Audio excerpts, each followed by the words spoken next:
나는 돈 많이 안 벌어도 괜찮아. 이 생각이 그렇게 오래 지속되진 못할 거예요. 아무도 나를 모르고 일도 들어오지 않습니다. 인스타그램 팔로워가 10,000명이 있다면 일이 많이 들어올 것 같지만 취업 안 돼서 특별히 하는 일 없이 백수인 줄 아시는 분들도 계시고요. 그들이 제시하는 가격은 여러분이 상상하는 것보다 훨씬 적습니다.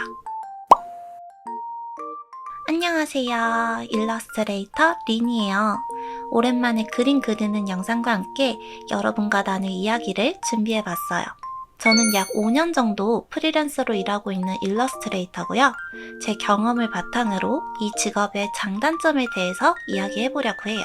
제 영상을 보시는 분들 중에 일러스트레이터를 꿈꾸는 분들도 많으실 것 같은데 아마 우리나라 일러스트레이터는 대부분 프리랜서가 아닐까 싶어요. 그래서 오늘 이야기가 여러분께 조금이라도 도움이 되면 좋겠고 사실 이건 일러스트레이터뿐만 아니라 다른 프리랜서 분들도 비슷하게 느끼실 것 같아요. 근데 제가 이번 이야기를 생각하면서 프리랜서 장단점을 쭉 나열해봤는데 생각보다 단점이 너무 많더라고요. 그래서 장단점 모두 한 영상에서 말씀드리기가 어려울 것 같아서 이번 영상에서는 임팩트 있게 단점만 다뤄보려고 해요. 물론 장점도 정말 많은데 아무래도 이게 제 일이다 보니까 힘들게 느꼈던 것들이 더 많이 떠오른 것 같아요. 대부분 여러분이 예상하시는 것들이어도 제 실제 경험상 느낀 점을 덧붙여 들으시면 더 확실히 와닿으실 거예요. 그럼 서론이 길었고 프리랜서 일러스트레이터의 단점 8가지를 이야기해볼게요. 첫 번째, 가장 중요한 수입. 불규칙한 수입이죠. 저는 아주 감사하게도 이제 수입적인 부분에서 큰 성과를 얻고 있는데요. 그만큼 굉장히 다양한 일을 하고 있긴 합니다. 아무래도 프리랜서 분들이 가장 많이 걱정하시는 거, 그리고 프리랜서로 일하고 싶을 때 가장 많이 고민하는 게 이 수입적인 부분이 아닐까 생각해요. 솔직히 우리 다 돈 벌려고 일하는 거잖아요. 백만장자면 돈 생각 안 하고 그냥 취미로 그림 그리겠죠? 그림 그리는 사람이라고 해서, 그리고 이게 예술 쪽이라고 해서 나는 돈 많이 안 벌어도 괜찮아. 이 생각이 그렇게 오래 지속되진 못할 거예요. 열심히 일한 만큼 더 좋은 성과를 얻고 싶은 건 당연한 거니까요. 아무래도 프리랜서는 직장인처럼 월급을 받는 게 아니어서 수입이 많을 때도 있고 적을 때도 있어요. 사람마다 수입도 천차만별이고 내가 얼마 정도 벌면 적당하다고 생각하는지 그 기준도 모두 다르고요. 근데 수입이 매번 적을 땐 단점이 될 수 있지만 수입이 매번 많을 땐 오히려 장점이겠죠? 두 번째, 일이 없을 때의 불안감. 프리랜서로 일하다 보면 일이 없을 때도 많아요.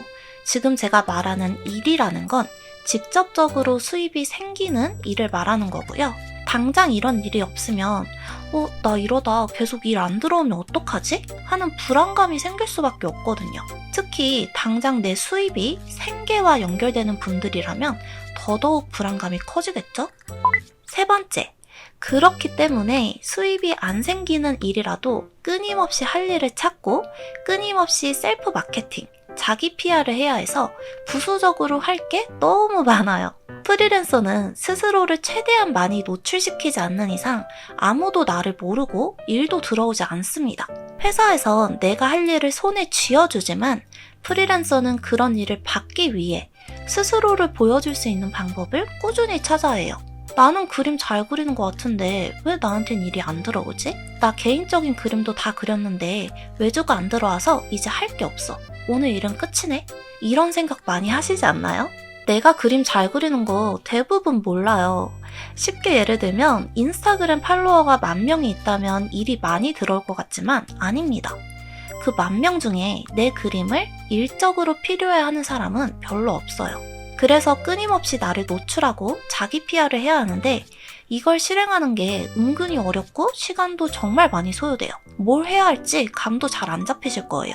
결국 본인이 자신을 잘 보여줄 수 있는 방법을 스스로 공부하고 연구해서 찾아야 하거든요. 그리고 저처럼 유튜브라도 한다면 며칠 내내 해도 시간이 부족하고요.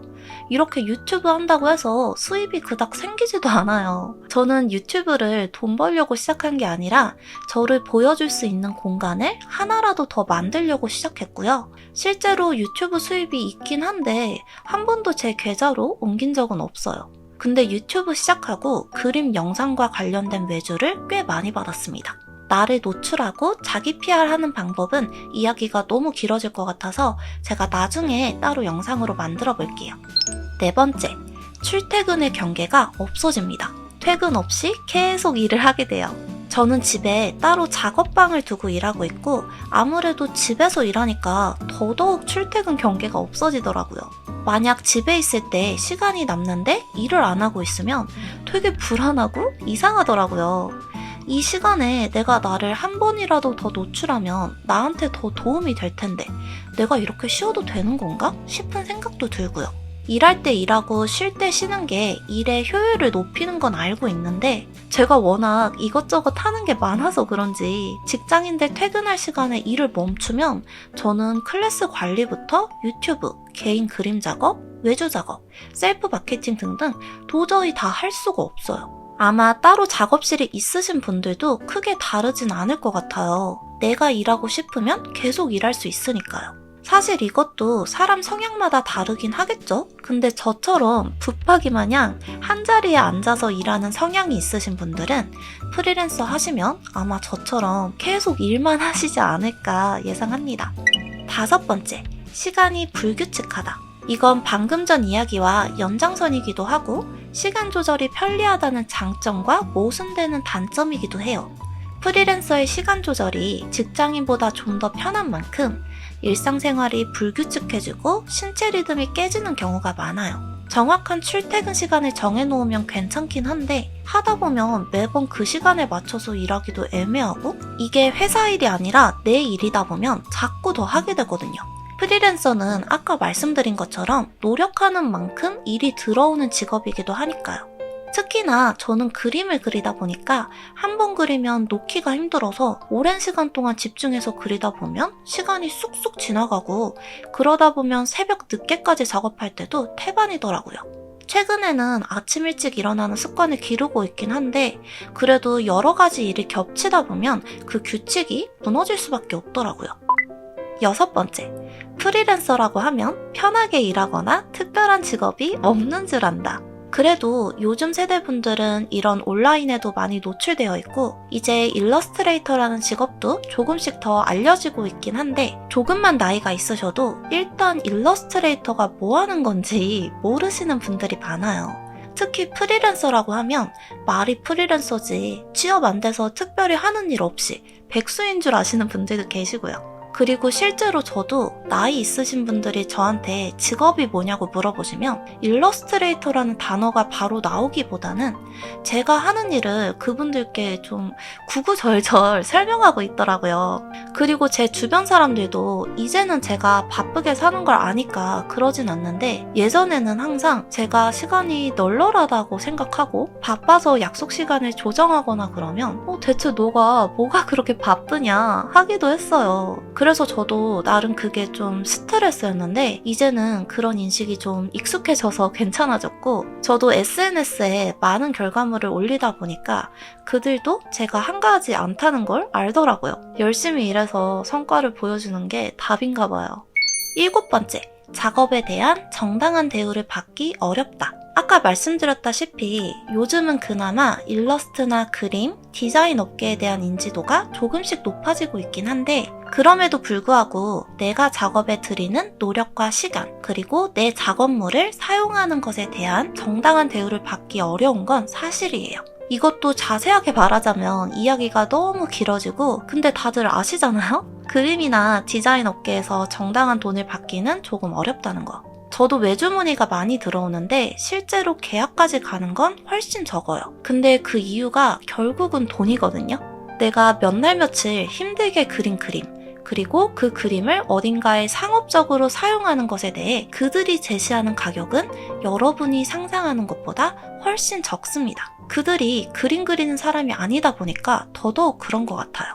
근데 이게 잘못된 거긴 한데 현실이 이렇다 보니까 내가 이 현실을 아예 무시하면 결국 아무 일도 하지 못하거든요. 이게 잘못됐다고 무조건 비판하기보다는 어느 정도는 현실에 조금 타협하는 부분도 필요한 것 같아요. 여덟 번째, 세금, 지출 등 복잡한 세무 관리를 스스로 해야 한다. 이건 수입이 적을 때는 별로 상관없어요. 근데 어느 정도 수입이 생기거나 큰 돈을 벌기 시작하면 세금에 대한 이해가 굉장히 중요해집니다. 직장인은 아예 회사에서 세금을 떼고 월급을 주잖아요. 근데 프리랜서는 스스로 혹은 세무사를 통해서 세금을 신고하고 납부해야 합니다. 저도 처음에는 세금에 대한 지식이 아예 없었어요.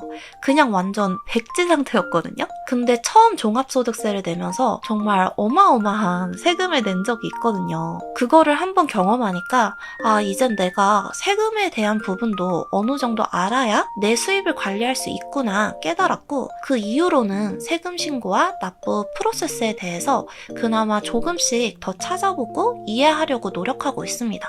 워낙 생소하고 어려운 분야이다 보니까 지금도 모르는 게 많고 빠삭하진 못해요. 그래서 저는 가까운 세무사분께 맡겨서 매년 종소세와 부가가치세를 납부하고 있어요. 근데 세무사분께 맡기더라도 어느 정도 내 수입과 지출에 대한 대략적인 구조는 파악하고 있어야 하고, 매년 종소세 신고 납부 기간에는 시간을 할애해서 직접 소득과 지출을 정리하고 관리해야 합니다.